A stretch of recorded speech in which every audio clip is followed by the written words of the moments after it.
how I got into Rwanda. I'm getting back into the concept of Africa being at a crossroads here. Do they go the old 20th century way? And we know China is kind of devastating their environment and their search for minerals and ways to make money, investing billions of dollars into governments, etc. The African continent is very much different than, let's say, the United States or North America, because we're talking about, 50-something countries, all different leaders, etc. But yet, it seems to me from the business I've been in for many years that new technologies, especially in infrastructure, are difficult to launch in the U.S. Native America might have the solution to that because they have a unique kind of sovereignty. It's interesting about Native Americans. They're unique to the world because not only do they have all the rights of American citizens, and we all appreciate that now as we're sitting here in America, but they have additional sovereign rights.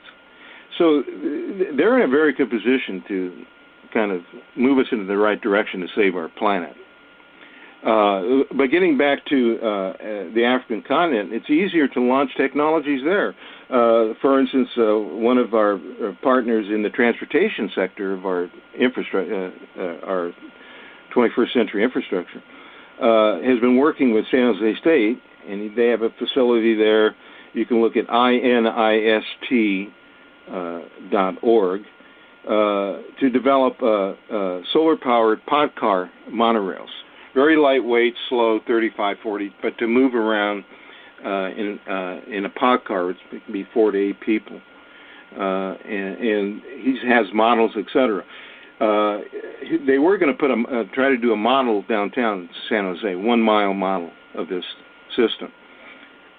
Trying to do things here, as maybe we all know, is very, very difficult. We're stuck in this old 20th century way of doing things. We're stuck. We're trying to keep it, repair it to keep it up to date, but that's where all our money's going, but we're stuck here. You can't do it. I mean, the good old boy network, special interest, money, this. Hey, you go to Africa. He went right to South Africa and started in Johannesburg. They're doing a 2 mile model there as we speak. Immediately. But that's South Africa, which is very evolved. Now, you start getting into countries like Rwanda, that are a good portion of it. They got about 9-10 million people, about 1 million something live in Kigali. The rest is mostly Euro with a couple of smaller cities. They live out in the jungle, basically, villages, majority, 90% of the population. They can now go from 19th century right into a 21st century. They can start anew. They can represent the world just like the Native Americans can here on the evolution of let's not do the same old mistakes. We want to create prosperity. Yes, we believe in free enterprise and capitalism in its positive way to make money and replicating what we're doing. But let's do it in harmony with nature. Let's save our planet. So that's why we've chosen Rwanda, and that's why we've chosen Native America as being the first two models for our idea of 21st century eco-village. I need to interject a little here. First of all, Mike? Yeah. Mm-hmm. First of all, there is no sovereignty in the Indian nations unless those people have taken a step outside of our system, which there's only one tribe that I know that's done that, and that's the Pambina tribe. Well, let me explain that. No, let me give you a little interjection about where the sovereignty truly lies. Yeah, but let me just, if you want me to respond, please remind me to respond to what you just said. I can't get a word in edgewise, so why should I?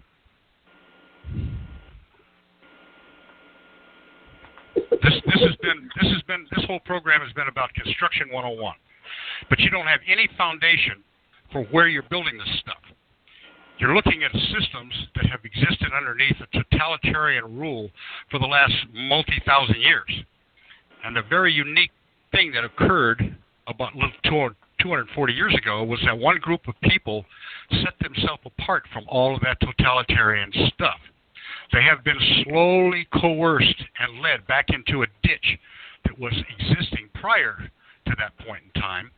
And now, all of a sudden, you've got all these miracle little things that are starting to crop up, and everybody's talking about, oh, yeah, we have a right to this and right to that. But what they don't realize is, in effect, they've all allowed themselves to be and have agreed to be aliens of a foreign element and have no idea what they are in this system. Now, this system, the U.S., there's one other system on the planet that's mirrored to it, and that's Liberia. And the only reason that that very, very simple little country is mirrored to ours is because back in the early 1800s, they actually came here and took our Constitution and went there and set their system up to mirror ours. But them, like us, have allowed themselves to be drugged down that, oh, I'll give you a better deal here or a better deal there, and the snakes have come in and literally turned the whole system upside down. So it's going to take a bunch of individuals, people just like me, you, and a few other people who are ready to wake up to what the system really is, to get back to sovereignty that not only applies to the people here in a specific category, but to the remaining part of the planet. This is what this whole little experiment began a long time before you and I were here. But it's come around again. And there are a few people that are ready to make the step. But as long as you want to talk about doing this and doing that instead of setting up the foundation to get rid of the problem, which is what people think they are and what they've agreed to, you're going to be stuck in the same rut that's existed here for thousands of years. And it's going to continue as long as people continue to go down the same road. So if you want to talk about a building, fine. You can talk about pyramids, talk about all that stuff. That's great. But if you don't have a place where you can walk onto that piece of dirt and say, this is not subject to all the building codes, building rules and regulations, it's in 100% harmony with the all is as we understand it, then you're still beating a dead horse. So sooner or later, and this is not rocket science that I'm talking about. This is some very simple stuff. And you got a system that right now, as we speak, where it's gone, where it's come from, and the people who have allowed it to exist and agree to it. And you're one of them. Tony, I was just relaying that maybe if you had some images, it would explain a lot. I looked on your website. I didn't see any images. The last 20, 25 minutes we've been trying to get a hold of what it looks like, your structure. Are there any places we can go on the website to see a structure that you're talking about? It should be, let me check hold on. Should be right there. This was an earlier prototype that we erected down the bottom left-hand corner. It says spacecraft prototype 4. Okay, what website did we go to find that? 21st centuryidea.com. 21stcenturyidea.com. Okay. But that's an earlier prototype. It's different now. Okay. But four of us put that up in 4 hours. And that was, square foot, that was 12 feet square structure. Mm-hmm. Of course, you can have windows, etc. But if you definitely use the SIP technology, plywood, as I mentioned, and styrofoam. The inside was all veneered, beautiful inside. 4 of us put that on a sandwiches all together, right?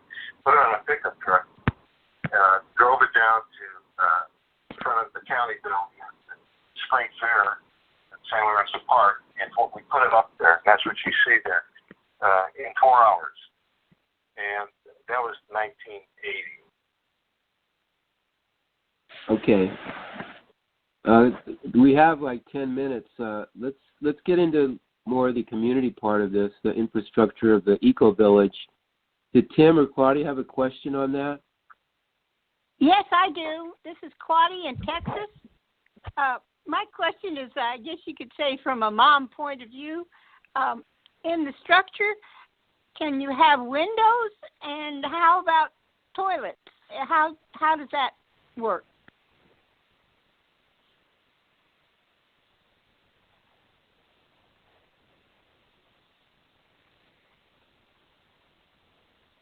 You know what, Connie?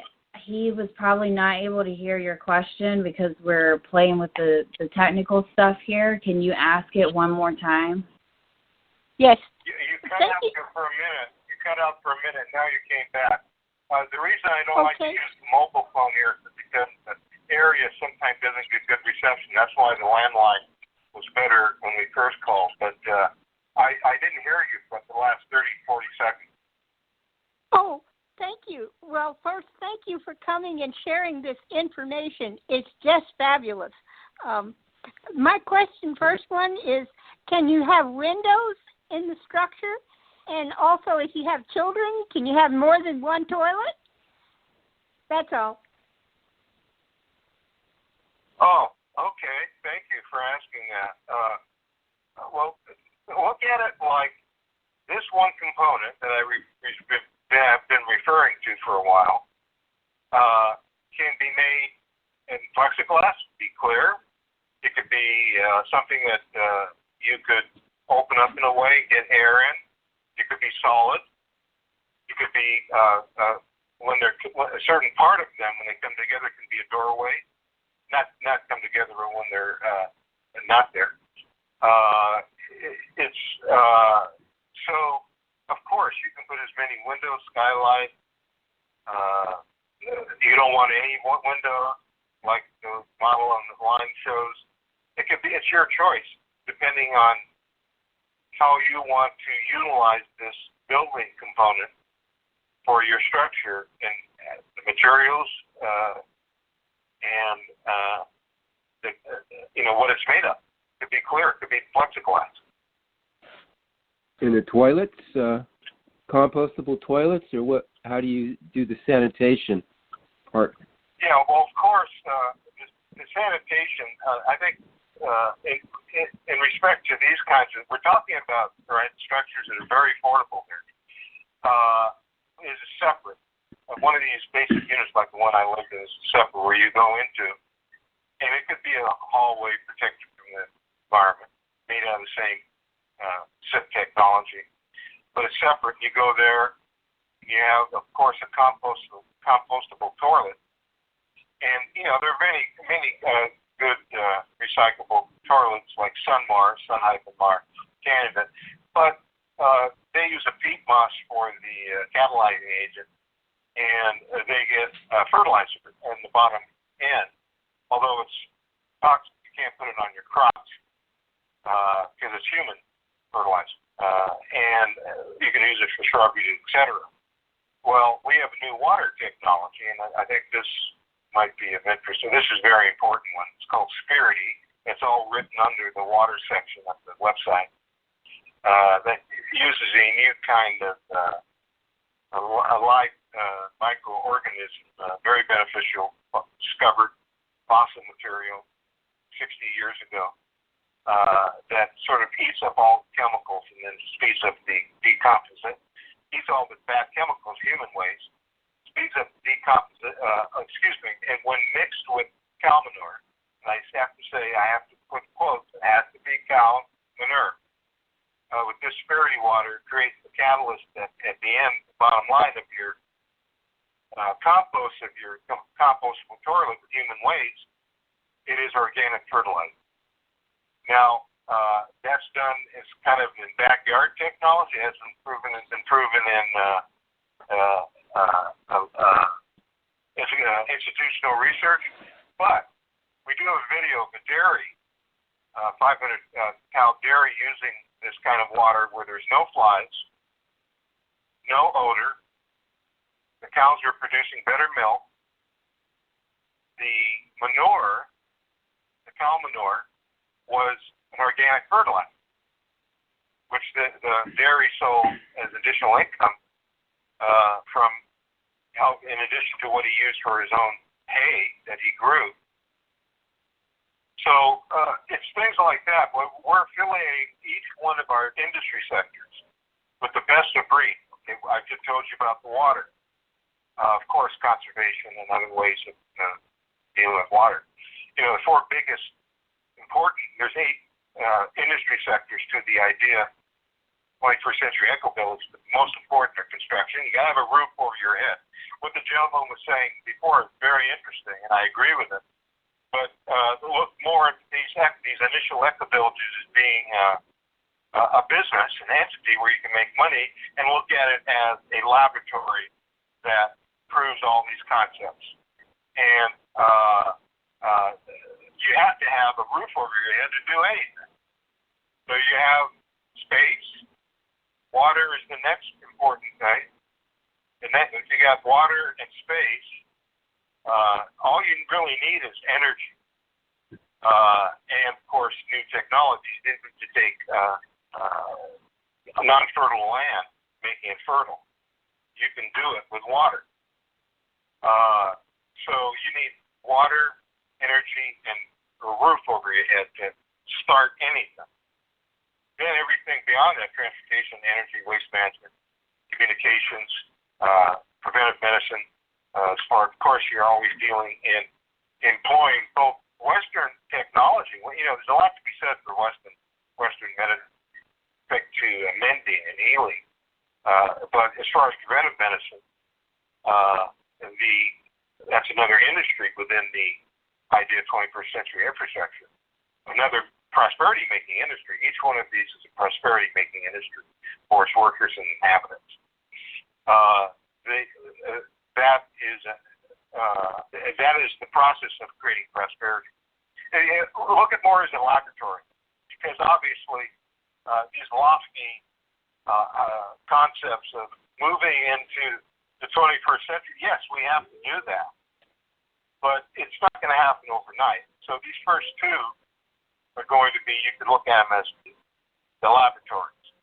And there'll be businesses, there'll be profit-making in each one of the 8 industry sectors. Again, energy, communications, construction, water, waste management, preventive medicine. I'm missing 2 here. Communications. You got to have a communications center for education, for entertainment, for business. There's 2 others there I can't think of.